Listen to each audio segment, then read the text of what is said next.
Hey guys, welcome back to Metroid Other M.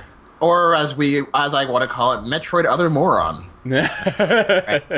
See how long we keep this one going. Yeah, I was gonna say, yeah. Well, we're 13 parts in, so let's couple more. 9 left. 9 left. 9 left. Get Jordan. your list of 9 M words out. Well, I will count. I will count that 9 because you guys know how much I hate this game. Well, you know what? This is from this point onward, the game gets pretty. What? Hold on. What just happened? Oh, what? Oh, I totally just skyrocketed. It seems that Samus decided to become the drill that will pierce the heavens. So my planet needs me. Oh, I didn't make it that far. Man, have you guys... So, obviously, you've watched Gurren Lagann. yeah, What do you think of that show? I actually loved it. I didn't really like it that much. Yeah, really. I thought it was, like, not great. I really liked the first half, and then the second half I thought was, like... Oh, I actually agree with you. Yeah, the first half.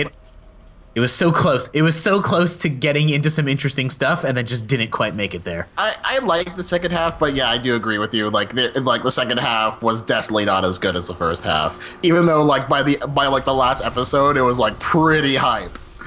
Yeah, it's pretty hype, but not as hype as like episode 13, where like that storyline ends. Oh, you know? yeah. I like the series, but I don't know. I didn't like a lot of the stuff like the people who made it ended up doing afterwards, but whatever. Like what? Like Kill la Kill. I did not like that show. I actually just watched Kill la Kill last week. I have a very boring full-time job that lets me watch Netflix while I do it. So Oh, that's the best full-time job, my friend. yeah, I mean, if you have to have a boring full-time job, have one that is so boring that you can watch Netflix and not do anything wrong. You heard it here first, folks. I've had a job like that, and that's when I worked for university. But Yeah. yeah, sometimes I just had nothing to do. But like, yeah. Yeah, you don't want the in-between job where like it's mindless, but you can't do anything while being mindless. That was kind of my last job. My last job was like, my last job I was also in an office with other people. So like, I watched some things sometimes in a second screen, and you know, people mostly understood it, but it wouldn't have been cool for me to watch Netflix because that would have looked bad. Like I could watch some like game playthroughs because everyone pretty much understood like, okay, you know, he doesn't have the most intensive job, and this is something that like is on the side screen and people that's fine.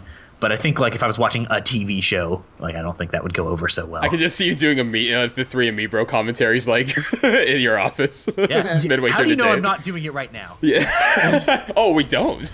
I might be. If you hear any like grinding sounds in the back, that's me scanning documents. Well, I had an artist job at the university, and basically, and I mean, like I did work. I did quite a bit of work, but it's like it was fun, and also like in the sense that like because it was artwork, I could basically like have something going on in like the side of the screen to continue just making 3D models or making graphics and stuff like that. So it was really nice. Yeah, all right. Oh yeah, and here, oh yeah. So You're getting what's happening here? How are you killing So these? basically, You're you're not not now. killing these. Yeah, we just dodging. we're just dodging away. Just Samus is just chilling there, knowing that she's fully capable of activating an item that she can use to get out of the situation. But we gotta wait for Adam. Yeah. I was just like, Okay, here's my question: how long was she gonna be doing this for? I know. Like I asked myself the same question when I first played this game. Like, okay, so I'm gonna do this for how? Like, I mean, what's going to happen? How do I get through this? It's like, oh, Samus, use your wave here. But like, why wasn't I using this before? Like, how were you going to do this for? I just thought of like a way that you could contextualize everything that goes on in this game. Like it would require some better writing, and that was more nuanced. But like this system of like I can only turn things on when I tell them when someone tells me to would actually work if this was a plot that was sort of like almost more playing with the idea of like an abused relationship, like basically Metroid Jessica Jones. Yeah, but Where like he had like literal control over the suit, was like, hey, I'm gonna give you this suit, but like, you know, because I need you to do this for me, but I don't trust you, so I've got the controls for it, kind of thing, right? And also, like you're doing this right now, right? Like logically, like okay, so she had this, like you were trying to shoot that thing, you couldn't get it because you know you had to shoot through a window. You have a weapon that shoots through a window, and you just completely ignore it. Yeah, like I feel like if you made that like a more adversarial, like maybe like if you made Adam like the villain of this game, I think that would have actually worked really well.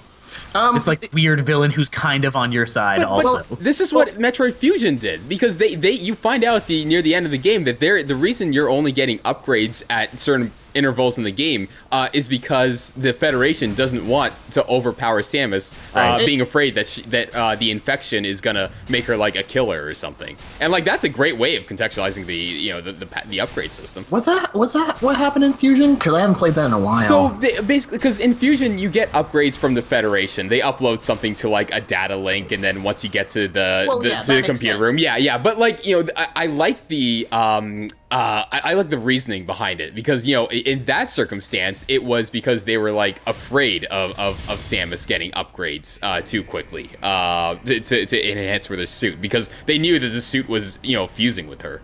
Okay, so one game that I think does this, I guess, decently well, conceptually at least, has any of you guys ever heard of The Fall? Yeah, I've had that on my. I bought that on a Steam sale, and I haven't Avalanche played it for a long time. This was pretty cool, but you just realize very quickly it means absolutely nothing. Yeah, I was gonna say this was pretty cool in Sonic Adventure 2. I was just thinking that same damn thing. Oh no, Will! Oh no!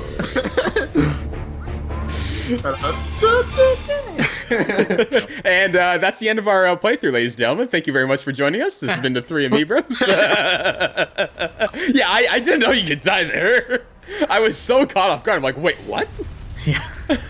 So this time I actually took. Oh, okay. Well, never mind. Place your bets. Speed hack over here.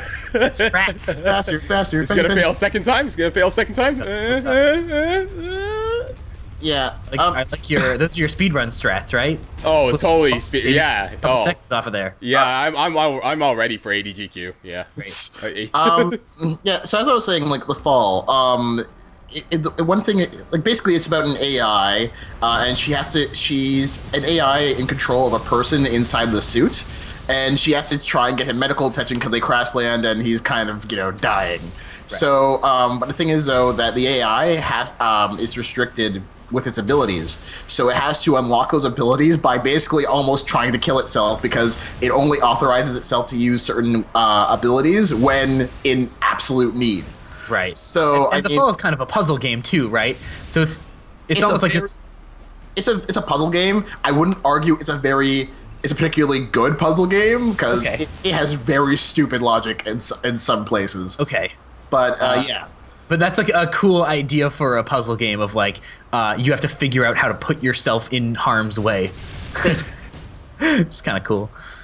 Yeah, but I mean, like, if there was something like that, maybe there was an AI or something that sort of restricted Samus's weapons or something. I don't know. Like, there had to be some way you could contextualize it better than this. Like, I think it would just require, I mean, at least in the sort of the proposal I had for it, it would require a little bit more self-awareness about what you're doing with like gender politics.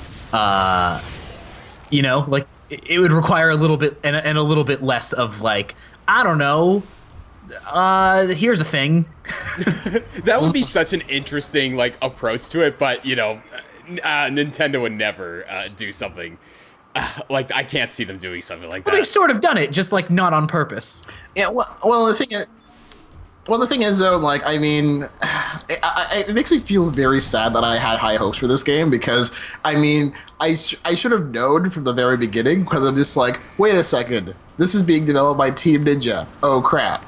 And I only realized that way too late. No, I mean, listen, like, okay, yeah, like, in terms of the gender stuff, for sure, but, like, Team Ninja, game-wise, are, like, they got a pretty good track record before this game. Well, sort of, because, I mean, they were only really good when Itagaki was there, and then after that, they pretty much fell hard, because Ninja Gaiden 3 was kind of crap until they had to remake it.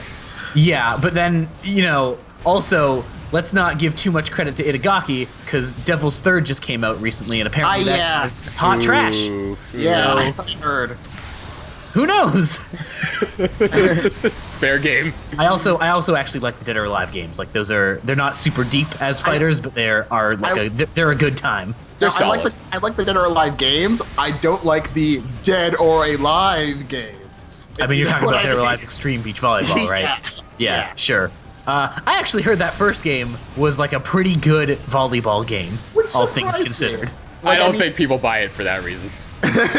Yeah, but it's like, cause I read about that. It's like everybody was like, oh, like I mean, IGN gave it like a 9. I'm like, what? Seriously? What?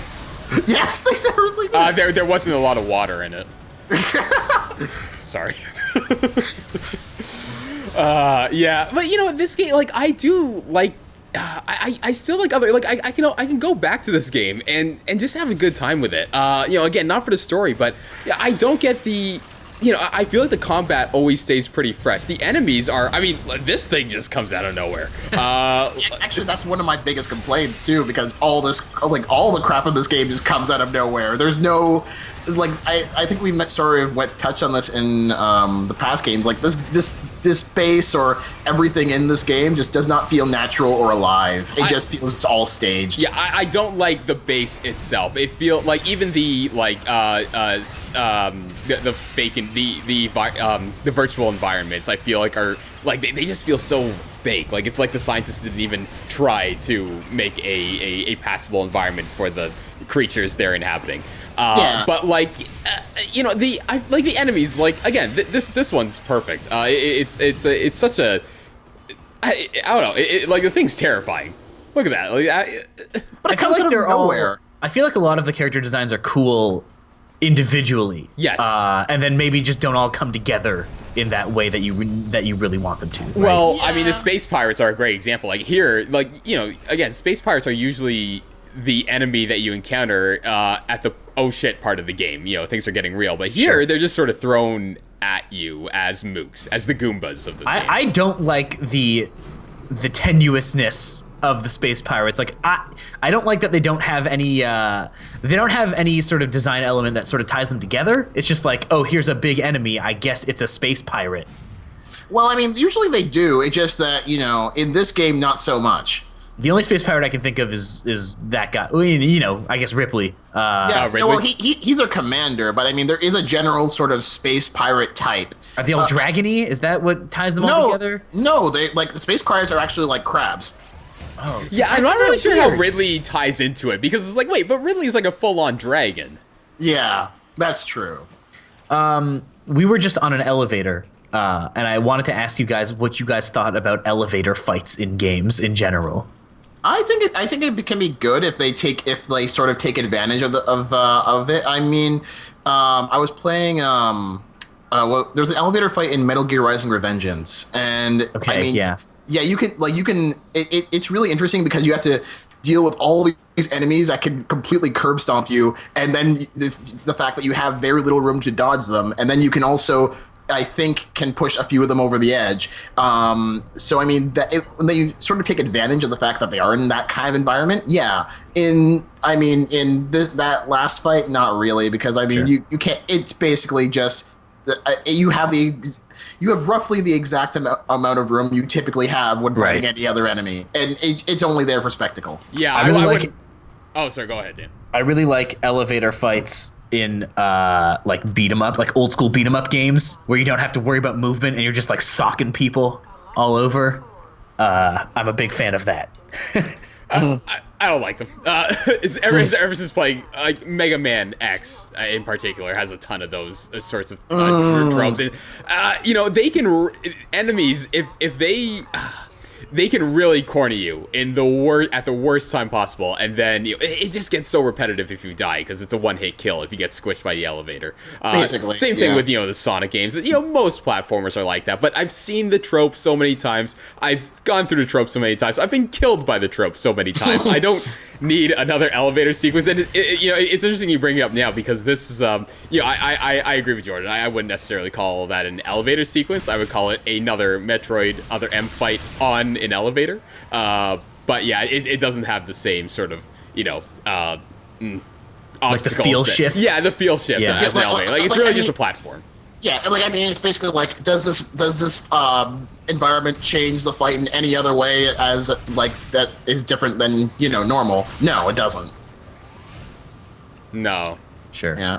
So we're back in Fire World, and Samus remembered to keep her barrier suit on this time. Yeah. I got sad at this part because one thing I love doing with these enemies in particular is hopping off, and then as Samus is like jumping off of their heads, you can aim the gun, yeah, like that. You can aim the gun while the game's in slow-mo, and then fire a missile at them, and it's pretty satisfying. But now that our beam has upgraded, we pretty much kill those. Yeah, you pretty much kill them in one shot. I'm like, oh man, I can't do the cool jumpy off missile thing anymore. I feel like this game should let you like down well on people. So you can just like jump on one guy and then jump on the next one. Oh, that'd be cool. Samus too strong. Please nerf Sakurai. Yeah. Actually, I wonder what that'd be like. Other M, but with an Arkham combat style. I don't think that would work. I just that system is made for close quarters combat stuff, which is kind of against Samus's MO. Yeah, I can't imagine Samus just like free flowing punching these guys out. Yeah, that would. I mean, it would look pretty cool in theory, but I mean, in practice, it'd be just like, what is she doing? Yeah, but I mean, it'd be cool if you could like, yeah, but I guess they have like the very simple dodge system implemented in this, and they don't want to overcome. I hate how this thing's back. Why is there another one? Yeah, didn't you already do this fight? I did. I took care of this guy. This is his twin brother. In this exact room? This exact room. Man, that's a bummer. That's a huge bummer. How do you think Samus my god. feels? Speaking of arcade games, this is like when you have to fight Bane a third time. Well, this is you seem to be taking care of business right there. Yeah. Fool me once, Fool me once, shame on you. Fool me twice, I have a wave beam. Yeah, basically. Yeah, I can't recall if the wave beam actually goes through that thing's armor. I don't think it does. I think that thing's pretty impenetrable. I might have, because I mean, you just basically charge shot the thing, and it was pretty much down for the count. I was ready this time. Last time, never forget. Yeah, there's a bit of backtracking at this part. Yeah. We may very well be just making our way to the next save disappointment. station. Wow.